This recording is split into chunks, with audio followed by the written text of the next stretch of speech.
अमानित्वमदम्भित्वम् अहिंसा क्षन्तिरार्जवम् आचार्योपशनं शौचम् स्थैर्यमात्मविनिग्रहः इन्द्रियार्थेषु वैराग्यम् अनहंकार एव च जन्म मृत्यु जरा व्याधि दुःखदोषानुदर्शनम् असक्ति अनभिसंगः पुत्रदार गृहादिषु नित्यं च समचित्तत्वम् इष्टानिष्टोपपत्तिषु मयि च अनन्ययोगेन भक्त्या व्यभिचारिणी विविक्तदेशसेवित्वम् अरतिः जनसंसदि आध्यात्मज्ञाननित्यत्वम् तत्त्वज्ञानार्थदर्शनम् एतद्ज्ञानमिति प्रोक्तम् अज्ञानं यद् अतोऽन्यथा। तो यहाँ पर भगवान जनरली 20 क्वालिटी के बारे में बता रहे हैं। तो जैसे कि हमने डिस्कशन किया है, ये जो क्वालिटी है कहाँ से आता है? ये शरीर से आता है या आत्मा से आता है? कहाँ से? शरीर से आता है। बोले ये सब क्वालिटी किससे आता है? आत्मा से। ये शरीर का क्वालिटी नहीं, ठीक है ना। ये जो 20 क्वालिटी हम देख रहे हैं, तो ये इसको नॉलेज कहते हैं। तो इस क्वालिटी के द्वारा हम क्या कर सकते हैं? शरीर में जो विकार है उसको हम कंट्रोल कर सकते हैं। तो इस क्वालिटी के अनुसार हम जीने की प्रयास नहीं करेंगे तो जनरली शरीर का विकार को कंट्रोल नहीं कर पाएंगे। इसलिए वर्ष नंबर 1 से लेकर 12 तक भगवान शरीर के कारण बता रहे हैं, शरीर का क्वालिटीज़ बता रहे हैं, और शरीर में जो विकार उत्पन्न होता है उसके बारे में बताते हैं। और उसके बाद ये विकार से मुक्त होकर बंधन से कैसे मुक्त होंगे उसका जनरल डिस्कशन भगवान यहाँ पर इस वर्ष में कर रहे हैं। तो लास्ट टाइम हमने देखा था अमानित्वम अदम्भित्वम, इसके बारे में हमने विचार किया था। आज हम आगे क्वालिटीज़ जो है उसको जानने की प्रयास करेंगे। तो अमानित्वम का अर्थ क्या है ब्रदर्स? ह्यूमिलिटी। ह्यूमिलिटी का अर्थ क्या है? ओके, अमानित्व को प्रभुपाद जी क्या कहते हैं? मान सम्मान की इच्छा नहीं रखना, दैट इज अमानित्व। उसके बारे में हम डिस्कशन किए थे। अदम्भित्वम, अभी अदम्भित्व के बारे में हम डिस्कशन किए थे। प्रभुपाद जी कहते हैं no identification with body, anything related to body. शरीर के साथ एक व्यक्ति को आइडेंटिफाई नहीं करना है और शरीर के साथ रिलेटेड जो भी चीज़ आइडेंटिफाई नहीं करना है। तो और एक डेफिनेशन मैंने लिया था अदम्भित्व, जो हमारे पास नहीं है उसके लिए दिखावा नहीं करना है, और जो हमारे पास है उसके लिए भी दिखावा नहीं करना है। दैट इज एक्जैक्टली अदम्भित्व। आज हम देखेंगे अहिंसा।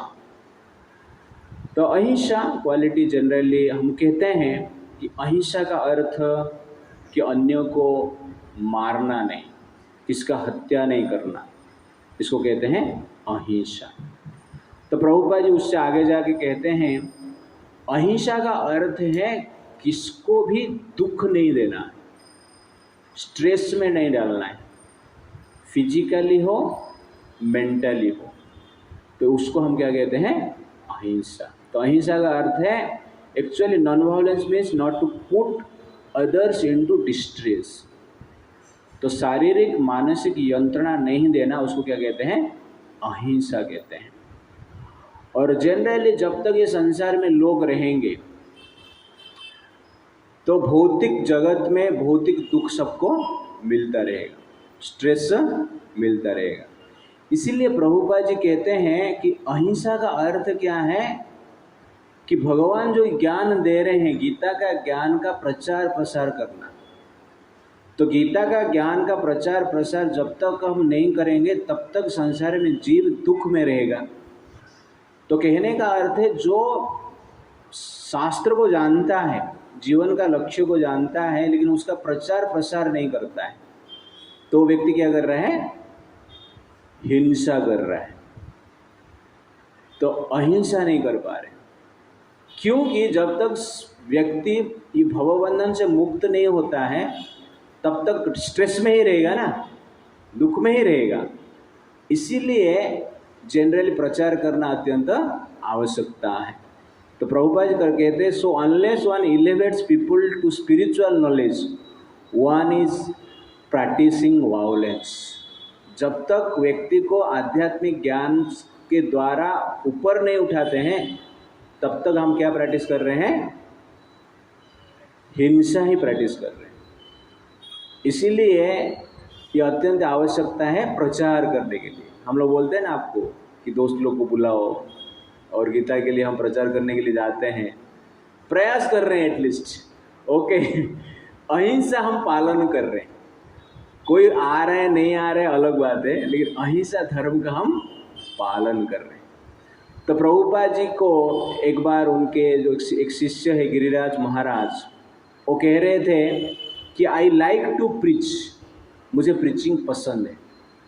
तो प्रभुपाद जी कहते हैं, preaching is not my like. Preaching मेरा, प्रचार मेरा लाइक नहीं है, प्रचार मेरा लाइफ है। तो प्रभुपाद जी इस प्रकार कहते, preaching is not my like, preaching is my life. तो कहने का अर्थ है कि प्रभुपाद प्रचार के लिए क्या नहीं किए और अमेरिका चला गए इतने आयु 70 साल के आयु में। तो पालघर में हमें 7 साल से प्रचार कर रहे हैं और 7 डिवोटी को इकट्ठे करने में इतना प्रॉब्लम हो रहा है। तो प्रभुपाद जी ने अमेरिका में जाकर इतना बड़ा ऑर्गेनाइजेशन खड़ा कर दिया। तो प्रभुपाद जी का हृदय की बात है कि इसलिए प्रभुपाद जी डेफिनेशन दे पाते हैं कि ज्ञान का प्रचार नहीं कर रहे हैं मतलब हम क्या कर रहे हैं? हिंसा कर रहे हैं। कभी कभी हम सोचते हैं कि प्रभु जी लोग आएंगे पूछेंगे तो हम ज्ञान देंगे। ऐसा घर घर में जाके क्यों ज्ञान देने का, बुला के क्यों ज्ञान देने का, बार बार क्यों पूछने का, इसका आवश्यकता क्या है? ये नहीं कर रहे हैं, इसका अर्थ क्या है? हम हिंसा कर रहे हैं। तो ऋषभदेव श्रीमद् भागवत में कहते हैं, एक अच्छा एग्जाम्पल देते हैं जो कि मेरा एक फेवरेट एग्जाम्पल है, कभी मैं एग्जाम्पल को याद रखता हूँ। कि मान लो रास्ते पे कोई अंधा चल रहा है और उसके पीछे पीछे आप जा रहे हैं।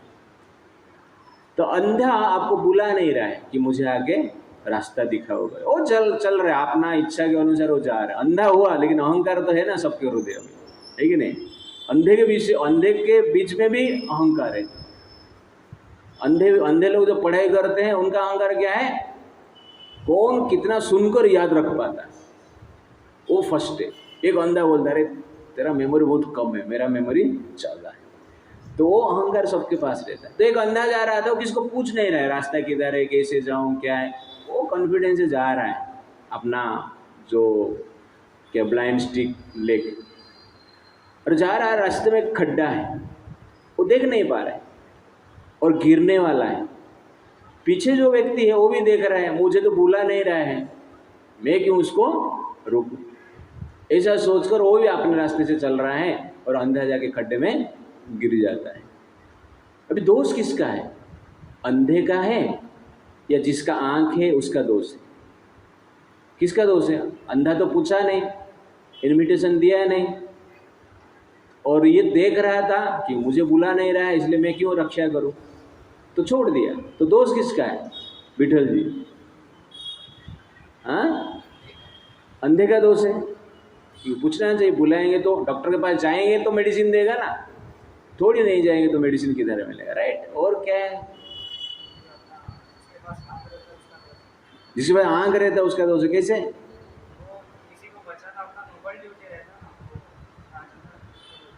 हाँ एग्जैक्टली क्या है, इसमें अंधा है वो, उसको दिख नहीं रहा है, लेकिन हमें तो दिख रहा है ना। तो हमें दिख रहा है, इसीलिए हमें जानबूझकर क्या करना, बिना बुलाए जाकर उसको रक्षा करना चाहिए। दैट इज एग्जैक्टली महत्वपूर्ण है। नहीं आंख बंद करके हम भी रह रहे हैं और हेल्प नहीं कर रहे, तो हम क्या कर रहे हैं, हिंसा कर रहे हैं। तो ठीक उसी प्रकार प्रचार कार्य भी इसे, प्रचार कार्य में लोग क्या है, संसार के लोग मदांध हैं, भौतिक भोग में अंध हो चुके हैं और जन्म मृत्यु जरा व्याधि का खड्डे में गिर रहे हैं, गिरने के लिए जा रहे हैं। लेकिन जो व्यक्ति को पता है कि खड्डे में ये सब गिरने वाले हैं, वो भी ऐसे देखता रहेगा तो ठीक नहीं होगा। इसीलिए वो व्यक्ति को क्या ऋषभदेव बोलते हैं, वो अंधे व्यक्ति को जाके जिसके पास आंख है उसको बचाना चाहिए। तो इसको, उस व्यक्ति को महात्मा कहते हैं। और ये कार्य जो करता है भगवान उससे संतुष्ट होते हैं। इसीलिए ये कार्य करते हैं तो हम अहिंसा का पालन कर रहे हैं, अदरवाइज हम क्या कर रहे हैं, हिंसा कर रहे हैं। It's like that. क्षांति, क्षांति मतलब टॉलरेंस, सहन करना। तो ये भी क्वालिटी भक्त को प्रैक्टिस करना चाहिए। ये सब क्वालिटी आत्मा में है। अहिंसा आत्मा का क्वालिटी, अमानितम आत्मा का क्वालिटी, अदम्भितम आत्मा का क्वालिटी। टॉलरेंस ये मन से नहीं आ रहा है और ईगो से भी नहीं आ रहा है। ये टॉलरेंस कहाँ से आ रहा है, आत्मा का ये क्वालिटी। तो प्रभुपाद जी कहते हैं टॉलरेंस मतलब कोई आपको इंसल्ट किया है, अपमान किया है, तो उसको सहन करना। यहाँ पर प्रभुपाद जी क्या कहते हैं, उसको हम टॉलरेंस कहते हैं।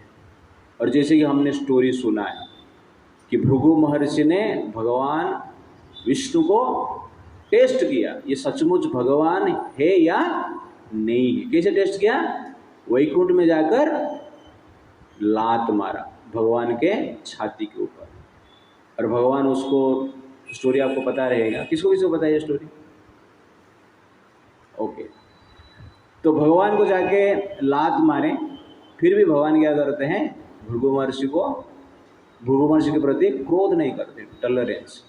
तो भगवान को टेस्ट करने के लिए महर्षि ने क्या किया, लात मारे, इंसल्ट किए, अपमान किए। अपमान होने के पश्चात भी भगवान विष्णु क्या करते हैं, भृगु महर्षि को मान देते हैं, सम्मान देते हैं, दुखित नहीं होते हैं। तो इसको कहते हैं टॉलरेंस। तो ये टॉलरेंस क्वालिटी को लेकर भगवान को टेस्ट किया जाता है। वैसे ही भगवान भी बदला लेंगे ना, वो भक्त को टेस्ट करने के लिए क्या करते हैं, वैसे ही इंसल्ट देते हैं, ऐसे ही अपमान करवाते हैं, और देखते हैं ये अपमान इंसल्ट का इसका प्रतिक्रिया क्या हो रहा है। तो प्रतिक्रिया मेरे जैसे हो रहा है, जो अपमान कर रहा है उसको ही वो सम्मान दे रहा है। तो भगवान मानते हैं कि ये वैकुंठ आने के लिए प्रस्तुत है, रेडी। तो इस संसार में हमें जीने के लिए दो प्रकार की मेंटालिटी है। एक स्टूडेंट जैसा हम जी सकते हैं और एक क्रिमिनल जैसा आप जी सकते हैं। तो स्टूडेंट के पेपर में, स्टूडेंट जब एग्जाम देता है, क्वेश्चन आता है, तो क्या देखता है वो, ये मेरे लिए टेस्ट देखता है कि नहीं। ये जनरली वो पेपर को इस प्रकार नहीं देखता है, एक कठिन कार्य करके नहीं देखता है, ये मेरे लिए टेस्ट देखता है। तो इसी प्रकार स्टूडेंट का मेंटालिटी से इस संसार में हमें जीना है। इस संसार में डिफरेंट वे से क्या आएगा, टेस्ट आएगा, अपमान आएगा, वो अपमान को सहन करना है हमें। तो स्टूडेंट के लिए पेपर में क्या आता है, टेस्ट आता है, क्वेश्चन आता है। लेकिन जीवन में अन्य व्यक्ति से क्वेश्चन आता है, अन्य व्यक्ति से अपमान मिलता है, और उस अपमान का उत्तर हम किस प्रकार देते हैं। तो टेस्ट के हिसाब से हम देखेंगे तो आंसर राइट आंसर देंगे, सहन करेंगे। लेकिन हम कहेंगे कि यार मुझे वो गाले, शत्रु के हिसाब से हम देख रहे हैं उस व्यक्ति को, तो शत्रु के हिसाब से हम देखेंगे तो हम किस प्रकार जिएंगे, एक क्रिमिनल बन जाएंगे।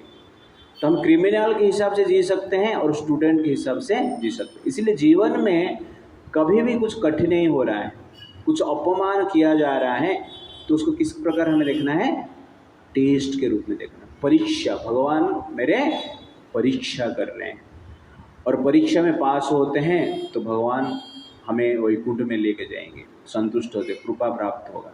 इसलिए भगवान के जितने बड़े बड़े डिवोटी हुए हैं तो भगवान उनको बड़े बड़े अपमान दिए। जैसे द्रौपदी का अपमान भरे सभा में किया गया, असेंबली में किया गया, सब राजा जो है उनके सामने ही किया गया है। लेकिन द्रौपदी ने भगवान को पुकारे, भगवान ने उनको बचाए।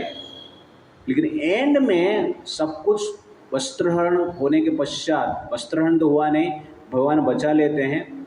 बचाने के पश्चात द्रौपदी जब वो सभा छोड़ती है, उस सभा में द्रौपदी सबको रोते रोते बोलती कि ये सभा में जब मैंने प्रवेश किया मेरे होश में नहीं था, दुशासन मुझे खींच रहा था, इसलिए सभा में बैठे सब बड़े ज्येष्ठ व्यक्ति जो है, महान व्यक्ति है, उनको मैं प्रणाम नहीं कर पाया, इसलिए आप लोग मुझे क्षमा कर दीजिए। ये शब्द द्रौपदी बोलती है। ये सबसे बड़ा आश्चर्य, इतना बड़ा अपमान हुआ, वस्त्रहरण करने की प्रयास किया गया और सब लोग बैठे हैं, सब देख रहे हैं, और द्रौपदी एंड में क्या बोल रहे हैं, आप महान व्यक्ति हैं, ज्येष्ठ है, आपका मैं सम्मान नहीं कर पाया, इसलिए मुझे क्षमा कर दीजिए। ये है भक्त का क्वालिटी। और इसी प्रकार की क्वालिटेटिव डिवोटी कहाँ पर रहते हैं? वैकुंठ में रहते हैं। और उधर हमें जाना है ना, तो कैसे जाएंगे? इस प्रकार क्वालिटी प्राप्त करके, प्रैक्टिस करके इस संसार से जाएंगे। इसलिए वैकुंठ जाना इजी नहीं है। हमें लगता है ऐसा कि हरे कृष्णा चैंटिंग करके हम वैकुंठ चला जाएंगे, सच से जाएंगे, लेकिन उसके साथ साथ क्या है, इस क्वालिटी का प्रैक्टिस करना अत्यंत आवश्यकता है। तो टेस्ट जीवन में स्टूडेंट जैसे हमें जीना, एक क्रिमिनल जैसे जीना नहीं है। और स्टूडेंट के लिए जितना कठिन क्वेश्चन उतना उसका गर्व, इस क्वेश्चन का आंसर मैंने दिया, अरे मैं IIT क्रैक किया रे, ठीक है, तो उसका गर्व रहता है कि वैसा क्वेश्चन को फेस किया है। वैसे ही IIT में एंट्री करने के लिए वैसा क्वेश्चन का आंसर आपको देना पड़ता है। वैसे ही भगवान के धाम में एंट्री करने के लिए अपमान को सहन करना पड़ता है। वेरी डिफिकल्ट, शारीरिक यंत्रणा सहन करना कठिन है, लेकिन कोई अपमान किया तो उसको सहन करना डिफिकल्ट है। प्रतिशोध लेने की हम इच्छा रखते हैं, लेकिन द्रौपदी यहाँ पर क्या, इतना बड़ा अपमान होने के पश्चात प्रतिशोध लेने की इच्छा ही नहीं, सहन करते हैं। तो पांडवों ने संधि करने के लिए बहुत प्रयास किया है, सहन किए। इसीलिए सबसे बड़ा क्वालिटी है, भक्ति में हमें प्रैक्टिस करना है। और भगवान कृष्ण के भी जीवन में देखेंगे तो दुर्योधन वस्त्रहरण द्रौपदी क्या किया सभा में, और भगवान कृष्ण का भी अपमान किया है सभा में। तो एक स्त्री का सबसे महत्वपूर्ण चीज क्या है? उनका मान सम्मान। मान सम्मान इन द सेंस है उनका शारीरिक मान सम्मान रक्षा करना आवश्यकता है। लेकिन और एक क्षत्रिय के लिए सबसे बड़ा अपमान किया है। क्षत्रिय को कैसे अपमान करेंगे? एक क्षत्रिय को गाली कोई दे रहा है, एक क्षत्रिय को कोई बांधने की प्रयास कर रहा है, वो सबसे बड़ा अपमान है। तो भगवान कृष्ण को सभा में दुर्योधन ने गाली भी दिया और बांधने की प्रयास भी किया। रस्सी बनाया था, स्पेशलिस्ट जंजीर बनाया था लोहे का, किसको बांधने के लिए? कृष्ण। सबके सामने भीष्म, द्रोण, कर्ण, बाकी जो राजा ऋषि मुनि वहां पर भी सब थे, सबके सामने कृष्ण को बांधने की वो प्रयास। ये बड़ा अपमान है। क्षत्रिय को कोई बांधने के लिए जाएगा, क्षत्रिय को कोई गाली देगा तो सहन नहीं कर पाए, उनका ऐसा नेचर है। तो भगवान क्षत्रिय वंश में थे, लेकिन भगवान उधर क्या करते हैं? कृष्णा सहन करते हैं। दुर्योधन का बंधन में तो आते नहीं हैं, और सहन करने के पश्चात उनके मन में विचार आता है, ये दुर्योधन मुझे जानता नहीं, साधारण ग्वाला समझता है, इसलिए गाली दे रहा है, ये नादान है, अंधा है ये, उसको थोड़ा मैं ज्ञान देता। तो क्या करते हैं? भगवान विश्व रूप दिखाते। तो विश्व रूप दिखाते, दुर्योधन विश्व रूप को भी देखता है और देखकर दुर्योधन क्या सोचता है कि कृष्ण बड़ा जादूगर है, इस प्रकार वो विचार करता है, इस प्रकार अपमान करता है, ये जादूगर है, जादू दिखा रहा है। और धृतराष्ट्र को भी भगवान क्या करते हैं, आंख देते हैं। पहली बार धृतराष्ट्र संसार में किसको देख रहा है, किसको देख रहा है, वो कृष्ण को देख रहा है। धृतराष्ट्र कितना भाग्यवान, आप सोचिए, पहला आंख खुला तो विश्वरूप इसको दिखाई दिया। आज तक हमें भगवान दिखाई ही नहीं दी। धृतराष्ट्र इतना अपमान किया द्रौपदी को, पांडवों को इतना यंत्रणा दिया, फिर भी भगवान क्या करते हैं, धृतराष्ट्र को आंख देते हैं, विश्वरूप दिखाते हैं। और विश्वरूप को देखकर फिर भी धृतराष्ट्र सुधरता नहीं। तो भगवान विश्वरूप क्यों दिखाए, दुर्योधन को विश्वरूप क्यों दिखाए? भगवान अपना माया शक्ति से बंधन से मुक्त हो सकते थे, मुक्त मतलब बांध तो नहीं पाया उनको, लेकिन क्यों दिखाए? विठल जी, दिखाने की आवश्यकता क्या है? तो ये भगवान की क्या है, दया है। भगवान यहाँ पे दया दिखा रहे हैं। जिसको बांधने के लिए आया उस व्यक्ति को मुक्त करने के बारे में भगवान सोच रहे हैं, उस व्यक्ति को प्रॉब्लम से बचाने के बारे में सोच। दया का पराकाष्ठा है। हमें कोई बांधने के लिए आएगा, गाली देगा, तो हम क्या करेंगे, उसको पकड़ के मारेंगे, हमारे पास पावर होगा तो, पावर नहीं होगा तो ऐसे ही सहन कर लेंगे। लेकिन भगवान के हृदय में इतने दया है, इतने गाली देने के पश्चात भी भगवान बचाने के लिए, क्योंकि विश्वरूप को देखना भी साधारण बात नहीं है। बड़े बड़े योगी तपस्या करते रहते हैं उस रूप को देखने के लिए, लेकिन दुर्योधन को, धृतराष्ट्र को भगवान उनका जो अपार दया है, उस दया के कारण प्रदर्शन कर, ये समझ जाएगा यार मुझे ग्वाला के रूप में देख रहा है इसलिए गाली दे रहा है, साधारण मुझे मनुष्य समझता है। मुझे जो विश्वरूप देखेगा मेरा, भगवान मेरा ऐश्वर्य को देखेगा, ये समझ जाएगा, बदल जाएगा। इसी प्रकार भाव से भगवान क्या करते हैं, उनको विश्वरूप दिखाते हैं। तो इसको कहते हैं सहन करना। एग्जैक्टली संसार में सबसे बड़ा टेस्ट है। और भक्ति में बहुत सारा भक्त भी गाली देंगे, आप इस्कन में भी रहेंगे आप, तो इस्कन में भी आपको अपमान किया जाएगा। इसी प्रकार की डिवोटी आपको मिलेंगे, अपमान करेंगे। तब ये दो चीज़ याद रखना है, द्रौपदी और कृष्णा। मैं जनरली याद करता हूँ, तो द्रौपदी को याद करना और कृष्णा को याद करना, तो आपको अपमान लगेगा ही नहीं। आपको चलेगा, ये क्या है, द्रौपदी का इतना बड़ा, द्रौपदी का रिएक्शन सुना आप और कृष्ण का रिएक्शन आप देखो, अपमान होने के बाद क्या करते हैं। तो इसीलिए प्रभुपाद जी कहते हैं कि टॉलरेंस मतलब अपमान को सहन करना, तो इसको टॉलरेंस कहते हैं। प्रभुपाद जी उसमें लिखते हैं कि प्रचार कार्य में जब बहुत सारे लोग मिलेंगे कि हमें अपमान करेंगे, लेकिन हमें सहन करते हुए आगे बढ़ना चाहिए। और ये संसार को हमें कैसे देखना है, इस संसार में हर व्यक्ति जो कि आपका अपमान करता है, उस अपमान करने वाला व्यक्ति को आपको तकलीफ देता है, दुख देता है, अकारण ही दुख देता है, तो आपको क्या मानना चाहिए, ये एक मेरे लिए वॉशरमैन है। वॉशरमैन क्या है, पहले धोबी रहते थे ना, आजकल धोबी है, गांव में धोबी जनरल कपड़ा साफ करते थे, तो धोबी आते तो कपड़ा हम दे देते, तो कपड़ा को धोबी लेता था, नदी में जाता था या पौंड में जाता था और वहाँ पे पत्थर में कपड़ा को लेके मारता था, सर्फ में भिगाता था, ओके ना, ऐसा हाथ में ऐसा करता था। तो उसी प्रकार कपड़ा में जो डर्टी थिंग्स है, कपड़ा में जो गंदगी है, उसको निकालने के लिए उसको पिटना पड़ता है, मारना पड़ता है, घिसना पड़ता है और धूप में सुखाना पड़ता है, तब जाके कपड़ा क्या होता है, साफ होता है। ऐसा गंदगी को ऐसा देखते रहेंगे और पानी में भिगा के एक साल रख देंगे तो क्या साफ हो जाएगा? नहीं, भिगा के रखना है, लेकिन घिसना पड़ेगा, पिटना पड़ेगा, निचोड़ना पड़ेगा, वह आज सुखाएंगे तब जाके वो साफ होता है। वैसे ही संसार में, हमारा जीवन में, हमारा मन में अनेक प्रकार की गंदगी, और उसको साफ करने के लिए क्या चाहिए, वॉशरमैन चाहिए। और वॉशरमैन कौन है, तो वॉशरमैन हमारा ही कोई रिलेटिव रहेगा। ये सब रिलेटिव की बात, शास्त्र में ज़्यादातर झगड़ा देखेंगे कहाँ पे होता है, अपने आप रिलेटिव में ही हुआ है, संबंध में ही सब हुआ है।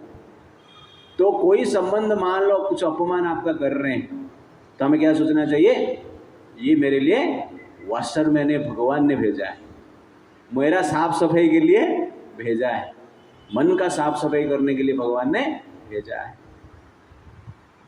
तो भविष्य में मान लो हमारा बेदर्स का शादी होगा, शादी करने वाला है ना, ओके तो घर पे कोई आएगा, अपमान किया आपका, तो आपको क्या सोचना चाहिए, हाँ ये वाइफ नहीं, ये वॉशरमैन है, वाइफ के रूप में, हस्बैंड के रूप में, बेटा बेटी के रूप में, रिलेटिव के रूप में वॉशरमैन है, तो आनंदित होना चाहिए। कपड़ा साफ करने के लिए कृष्ण ने भेजा है। तो इस प्रकार विचार करके हमें संसार में क्या है, रहना है। और भगवान भेजेंगे ही भेजेंगे। क्यों भेजेंगे, क्यों भेजेंगे? हाँ, उनको पता है ये लोग आलस है, आलसी है मेरा भक्त लोग, स्वयं तो साफ हो कर नहीं पाएंगे, इसलिए भगवान क्या करते हैं, वॉशरमैन को भेज देते हैं। वॉशिंग मशीन भी है, लेकिन वॉशिंग मशीन आपका ये कपड़ा साफ करेगा, लेकिन आपको साफ करने के लिए क्या चाहिए, वॉशरमैन चाहिए। तो संसार में बहुत सारे वॉशरमैन मिलेंगे और ऐसे लोगों को आपको स्वागत करना चाहिए। इसीलिए द्रौपदी और भगवान कृष्ण, ऐसे लोग कभी भी जनरली जब अपमानित होते हैं तो रिएक्शन नहीं करते, उनको पता है कि भगवान का ये प्लान है। तो इसी प्रकार भाव से हम जिएंगे तो टॉलरेंस अपने आप कर पाएंगे। तो कैसे जीना, हमें स्टूडेंट्स जैसे जीना है। सेकेंडली कैसे जीना है, हमें साफ सफाई होने के लिए जीना है, करने के लिए नहीं। ओके ना प्रभु जी, हमारा तो वॉशरमैन हमारे लिए कोई है, मैं भी कभी कभी वॉशरमैन बन जाता हूँ, ओके ना। तो इस प्रकार की भावना होना नहीं चाहिए। हमें वॉशरमैन बनना है अपने लिए, लेकिन दूसरे के लिए नहीं बनना है। और बाकी जो वॉशरमैन आएंगे तो कार्य करते रहेंगे, ठीक है ना। It's like that. इसको कहते हैं टॉलरेंस। ओके, अहिंसा शांतिर अर्जवम। अर्जवम, अर्जवम का अर्थ क्या है, सिंपलिसिटी, सरलता। छोटे बच्चे देखे ना, छोटे बच्चों को क्या बोलते हैं, सरल है, ओके ना। बच्चे आप घर पे जाएं, कोई बच्चे को पूछेंगे ये तुम्हारा पिता माता कैसे हैं, नहीं आज पिता माता झगड़ा कर रहे थे सुबह से झगड़ा कर रहे हैं और मैं खाया नहीं अभी तक, मुझे कोई देख नहीं रहा है, खाना नहीं दे रहा है। उसको क्या कहते हैं, सरल कहते हैं। ये डेफिनेशन प्रभुपाद जी लिखते हैं। Simplicity means that without diplomacy one should be so straightforward that he can disclose the real truth even to an enemy. एक शत्रु को भी अपना सत्य बता देगा, उसको क्या कहते हैं, सिंपलिसिटी। चोर आएगा, बच्चे को पूछेगा कि तुम्हारा पिताजी पैसा किधर रखा है, वो लेके जाएगा, इधर पैसा है और चाबी इधर है, लेकिन नहीं, वो दिखा देगा। उसको क्या कहते हैं, सरलता कहते हैं। तो ये सिंपल भावना जिसके हृदय में है तो वो भी आत्मा का लक्षण है, आत्मा का क्वालिटी। और ऐसे व्यक्ति को भगवान क्या करते हैं, पसंद करते हैं। इसका अर्थ है चोर को इसे चाबी नहीं दिखाना है, ओके ना, कनिंग करना है आपको। तो इसको ये युधिष्ठिर महाराज के जीवन में दिखता है सरलता। तो युधिष्ठिर महाराज को पता है कि ये लोग जो जुआ खेल रहे हैं मेरे साथ, ये जनरली मुझे चीटिंग कर रहे हैं, लेकिन वो चीटिंग को भी ग्रहण वो कर लेते जानबूझकर। क्यों, सरलता नेचर, भगवान देखेंगे। तो सरलता का और एक डेफिनेशन है, सत्य के पथ पर चलना और परम सत्य के ऊपर 100% विश्वास रखना, इसको कहते हैं सरलता। तो सीता देवी का एग्जाम्पल भी आप ले सकते हैं। अब रामायण पढ़ेंगे तो रामायण में रावण तो एक साधु के वेश में आया था, लेकिन सीता देवी जब प्रश्न पूछते हैं रावण को, तुम कौन है, आप कौन है, ये वन में कैसे आप आए, तो रावण अपना परिचय देता है कि मैं लंकापति रावण हूँ, डिटेल्स में बताता है। ये सब सुनने सीता देवी जानते हैं कि ये क्या है, रावण है, साधु के वेश में आया है, और ये भी जानते हैं वो अपहरण करने वाले हैं। फिर भी वो क्या करते हैं, भिक्षा देने के लिए अपना कुटीर से बाहर आते हैं। लक्ष्मण जी का जो 3 रेखा है उससे बाहर जाकर वो भिक्षा देते हैं। क्यों देते हैं, क्योंकि शास्त्र ने कहा है धर्म को फॉलो करना, धर्म रक्षति रक्षितम, जो धर्म का फॉलो करता है, सत्य का आचरण करता है, परम सत्य उसका रक्षा करता है, ये जानते हैं सीता देवी। इसीलिए वो क्या करते हैं, कुछ प्रॉब्लम, ये मुझे अपहरण करके लेगा तो भी मेरा राम मुझे रक्षा कर लेंगे, ये विश्वास है। तो ये 100% राम के ऊपर विश्वास है और सरल भाव से अपना धर्म को फॉलो करते हैं। इसको कहते हैं सरलता। प्रभुपाद जी एग्जाम्पल देते हैं, सरलता क्या है। और कौन सरल है संसार में? एक जीव है जो कि बहुत सरल है। इतना सरल जीव आप कहाँ पर देखेंगे नहीं। क्या हो सकता है? कुत्ता सरल है, काट देता है तुमको कुत्ता सरल बोलते हैं। जाओ कुत्ते के पास, रास्ते में अभी जाएंगे ना, देखेगा पीछे भागते हैं। और एक जीव है ग्रास। ग्रास ठीक है, ग्रास तो हमारा पेड़ पौधा है, ठीक है। और एक जीव दिखाता है सरलता, बकरी। ओके ना, बकरी एक सरल जीव है। आप बकरी में एक बकरी काटते हुए कोई देखा है? कोई आप लोगों ने देखा है मारते हुए? हाँ, कुछ नहीं होता है। वो इसको खड़ा कर देते हो और बकरी ऐसे ही खड़ा रहता है, हिल भी नहीं रहा है। और अस्त्र शस्त्र भी देख रहा है, इसे उठा रहे फिर भी वो भाग नहीं रहा है, उधर ही खड़ा रहता है, काट देते। बाकी जीव तड़पेंगे, तड़पे बाद भागेंगे, भयभीत हो जाएंगे। बकरी क्या है, भागता नहीं, खड़ा रहता है। वो सरल है, सिंपल है। वो जानता है ये मालिक है मेरा, मुझे रक्षा करेगा, ऐसा सोचता है। और प्रभुपाद जी कहते हैं भक्त को ऐसे ही कृष्ण के ऊपर डिपेंड करते हुए रहना है। बकरी जैसे हमें क्या है, सरल बनना है कि भगवान जैसे करेंगे मेरे लिए अच्छा करेंगे, लेकिन मैं कभी भी भगवान को नहीं छोड़ेगा। इस प्रकार की सरल भावना होना चाहिए। और ये सरलता रहेगी तो भगवान क्या करते हैं, व्यक्ति को बचाते हैं, रक्षा करते हैं और वैकुंठ में लेके जाते हैं। तो इस प्रकार के विचार, कभी कभी पशु का क्वालिटी भी आवश्यकता है भक्ति के लिए। मनुष्य का क्वालिटी भक्ति के लिए बाधक है, लेकिन कभी कभी इस प्रकार बकरी का क्वालिटी और कुत्ते की क्वालिटी, कुत्ते की क्वालिटी मतलब सर्वेंट, मालिक को कभी नहीं छोड़ेगा। प्रभुपाद जी भी ये भी एग्जाम्पल देते हैं कि वैष्णव को कैसे होना चाहिए, कुत्ते जैसा होना चाहिए, ऐसा कहते हैं। और भक्तिविनोद ठाकुर इसका एग्जाम्पल, प्रभुपाद जी भक्तिविनोद ठाकुर का रेफरेंस देते हैं कि कुत्ते जैसा हमें रहना चाहिए, सेवक भावना से। तो ये सब क्वालिटी क्या करता है कि हमें क्वालिफाई करता है वैकुंठ जाने के लिए। ठीक है, सरलता समझ में आ गए। अर्जवम आचार्य उपसनम, प्रभुपाद जी कहते हैं आचार्य उपसनम मतलब क्या है, एक जो आध्यात्मिक गुरु है उनको हमें क्या करना चाहिए, ग्रहण करना चाहिए। दैट इज एग्जैक्टली आचार्य उपासना। क्योंकि आध्यात्मिक गुरु नहीं रहेगा तो भक्ति में हम आगे नहीं बढ़ पाएंगे। तो ये अत्यंत आवश्यकता है। इसको हम ये नहीं बोल सकते बिना आध्यात्मिक गुरु से मैं भक्ति कर पाएगा, ये पॉसिबल नहीं है। तो कि बच्चे को पिता माता की डायरेक्शन चाहिए, एक स्टूडेंट को टीचर का डायरेक्शन चाहिए, एक पेशेंट को डॉक्टर का डायरेक्शन चाहिए, एक आरोपित व्यक्ति को लॉयर का डायरेक्शन चाहिए। सिमिलरली संसार में भटकता हुआ आत्मा को गुरु का डायरेक्शन आवश्यकता है। तो बिना लॉयर से हमें मुक्ति नहीं मिलेगा, मन आरोप से मुक्त नहीं हो पाएंगे। बिना डॉक्टर से हम निरोगी नहीं हो सकते, बिना टीचर से हम शिक्षा प्राप्त नहीं कर सकते, और बिना पिता माता से बच्चा सुधरेगा नहीं। ठीक उसी प्रकार बिना गुरु से हम भगवान को प्राप्त नहीं कर सकते हैं। ये अत्यंत आवश्यकता है। इसलिए आचार्य उपासना कि आचार्य का सेवा करना आवश्यकता है, गुरु का सेवा करना आवश्यकता है। क्योंकि गुरु के पास क्या है, भक्ति। जो भक्ति का आग है गुरु के हृदय में है, और उस आग को आपको प्राप्त करना है तो हृदय से गुरु का सेवा करना है, तब जाके हम भगवान को प्राप्त कर सकते हैं। ये आग और किसके पास नहीं रहता है।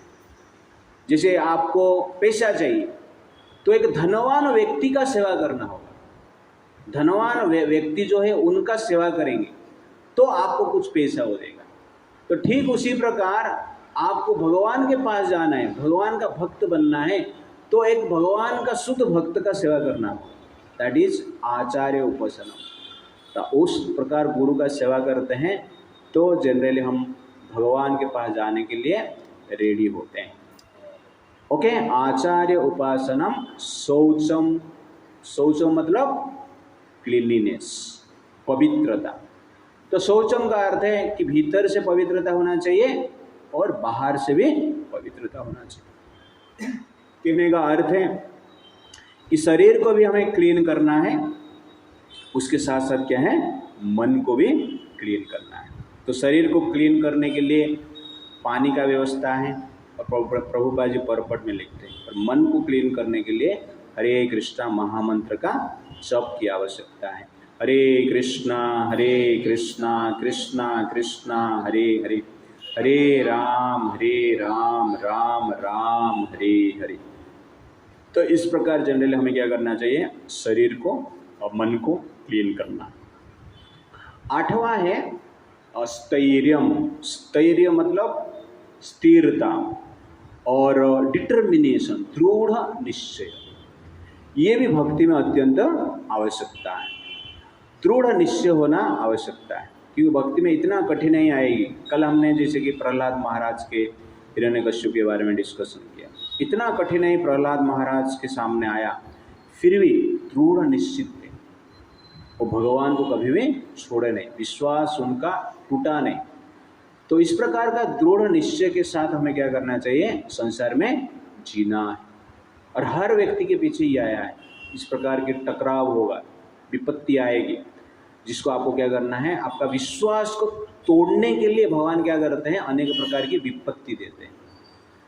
तो विपत्ति इसलिए है, प्रॉब्लम्स इसलिए है कि विष्णु के प्रति जो विश्वास है उसको तोड़ना है, तो माया वो विपत्ति देता है, लेकिन वो विश्वास को तोड़ नहीं पाता है माया की शक्ति। तो मानना है कि आप डिटरमाइंड, स्टेडी है और भगवान ये कार्य करने वाले हैं।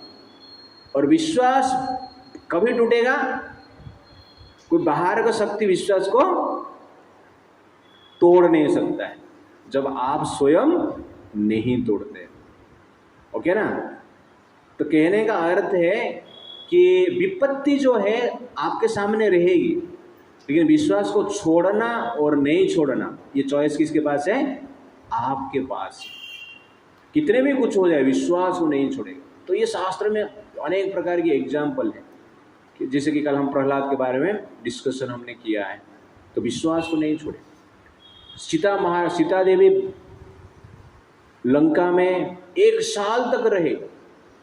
अब सोचिए 1 साल तक लंका में रहना, लेकिन उनका विश्वास है कि भगवान राम आएंगे ही आएंगे। इस प्रकार विश्वास वो छोड़े नहीं। रावण ने इतना प्रकार की प्रताड़ना की और प्रलोभन भी दिया। प्रलोभन से और प्रताड़ना से सीता देवी ने भगवान राम के प्रति विश्वास को नहीं छोड़े। तो इस प्रकार के विश्वास को टिका के रखने के लिए क्या चाहिए, दृढ़ निश्चय चाहिए। इस प्रकार दृढ़ निश्चय के साथ हमें जीना।